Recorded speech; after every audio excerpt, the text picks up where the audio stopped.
Okay, good day mga Luy. Another day, another vlog. Daghan jud kay nagpaabot no sa akong tubag. O ngano og unsa nako daw pag-abot diri sa UK. Taud-taud jud po nako naghuna-huna. Sa ako nako pagtubag. Shout out nako si Sherwin Fatima Okzon, taga San Miguel, Bohol na siya no. O shout out po nako ang akong mga kabatch sa BIT sa College of Criminal Justice nila Ma'am Kalyaw. Shoutout na ako sila no.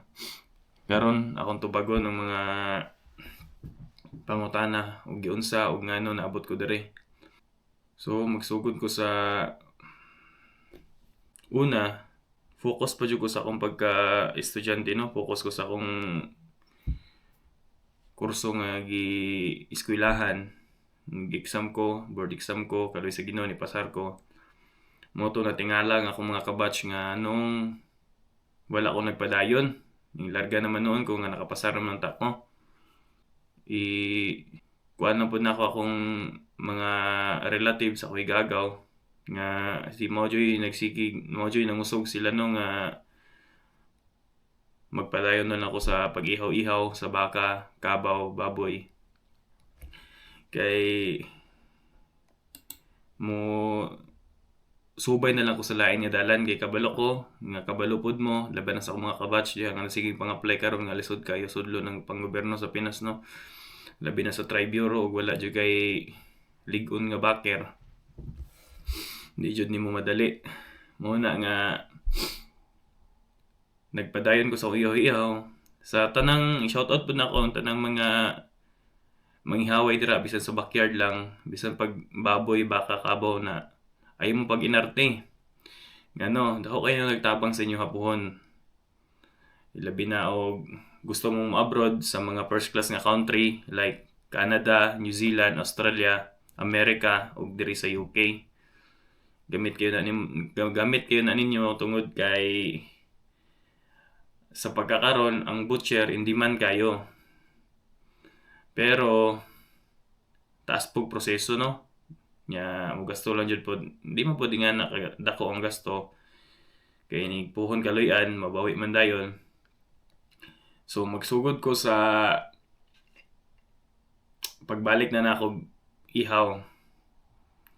Ning ihaw ko dira sa usa ka dako nga slaughterhouse diya sa Bohol.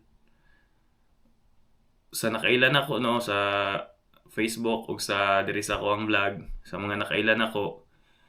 Nataw jud ko elementary ug high school Compostela, Davao de Oro jud ko no. Dito ko nataw, dito ko elementary ug high school. Unya pag college na ako tungod sa kalisod baling ko sa Bohol. Dito ko nagpadayon og college working student ko. Shoutout pud na ako ang Cordial Security Agency nga usa pod nga nakatabang sa kuha sa pag-eskwela. Usa ko ka part-timer nga gwardiya no. Gwardiya ko sa gabi, eskwela ko sa buntag. Sa mga working student dira, shoutout ninyo, kaya ra na ninyo. Ay lang mo pagpakawala sa paglaom. Balik ko sa to ang topic. Nag-ihaw ko sa usa ka dakong slaughter dira sa Bohol. Unya adto nga time last 2021, 2022. Kadalasan sa mga kumpanya, kadalasan sa mga agency, video ray pangayoon, video nga nagtrabaho ka, video nga nag-ihaw ka, or video nga nagdibon ka, video nga nagkuhan ka sa karne. Pero sa pagkakaron murag nagka-stricto naman gud sila mo na nga need na nila og trade test. Ang trade test kanang ang employer na jay mismo mo anha sa usa ka slaughterhouse or usa ka training center aron sila jay mo decision ug kwaon ba kanila og unsay tawag aning porsigido ba sa imong niluhukan, kaya ba kanila nga matrain. Kay ang trabahong butcher dili gid siya lalim. Kailangan jud nga lig-on imong panglawas, panguna-una o pamalanse, labi na kay biyaan nimo imong pamilya, imong kalipay, isugal nimo ang tanan. So kinahanglan jud nga porsigido jud ka. emotionally and physically and mentally kinahanglan na kaana. Unya sa pagkakaron sa ako nakita sa to ang mga slaughterhouse sa Bohol no, murag okay man ang atong mga slaughterhouse sa Bohol pero need jud siya nga i-upgrade. Need siya nga i-upgrade para anhaon sa mga employer. Muna nga kamo mga followers, mga nakailan ako ug sa mga porsigido nga mo sunod nako diri sa gawas or gustong mo abroad sa Australia, Canada, New Zealand, America ug UK ug uban pa nga nasod nga nag-hire og butcher.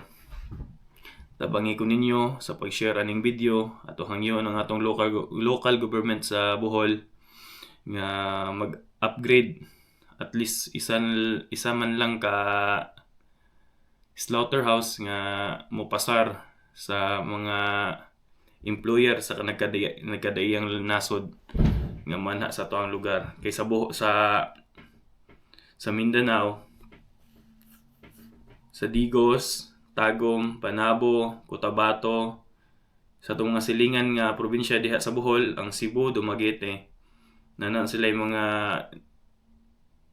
qualified nga mga slaughterhouse nga ginaanha na jud sa mga employer. So ang Bohol, kabalo ko, daghan kayo nangandoy nga taga Bohol nga gustong mo abroad no, ilabi na sa mga diri nga nasod. Ilabi na si Sherwin Fatima Okzon og daghan pa tong taga San Miguel nga ning training jud in town dito sa Mindanao. Ning training ning dayo sa Mindanao para lang makabot nila ilang mga pangandoy no, kay sa Bohol murag wala pa jud tay sakto nga himan para kuan sa mga employer, makapadasig nga maselekta sa trade test kay kulang man ta gamit. So kinahanglan nga tabangan nato, magtinabangay ta, i-share, i-follow ninyo ning page kay sa dungag nga impormasyon o i-share nato ni para maabot ni sa atong local government unit nga hinaot, makita nila, mabantayan nila nga dako po ni nga tabang para kanato. Nga mag-upgrade lang bisag isa lang ka slaughterhouse sa Bohol para ang mga kababayan nato dili na mudayo pa sa uban nga lugar nga mugasto o gisakripisyo ang kamingaw sa pamilya para mo training lang. Sa training pa lang nagisakripisyo na nila ang kamingaw. Pero mas maayo na po noon na kaya arong maanad sila iliglargan nila no. Ang nakanindot mugod po diri sa nasod nga among nasudlan karon nga bisan pag 1 month pa ka diri pwede na nimo kuhaon ang imong pamilya basta kay nalang kay kwarta. Unya tinabangay lang ta, like, follow and share para maabot sa atong local government units sa Bohol. Thank you so much. Merry Christmas and Happy New Year.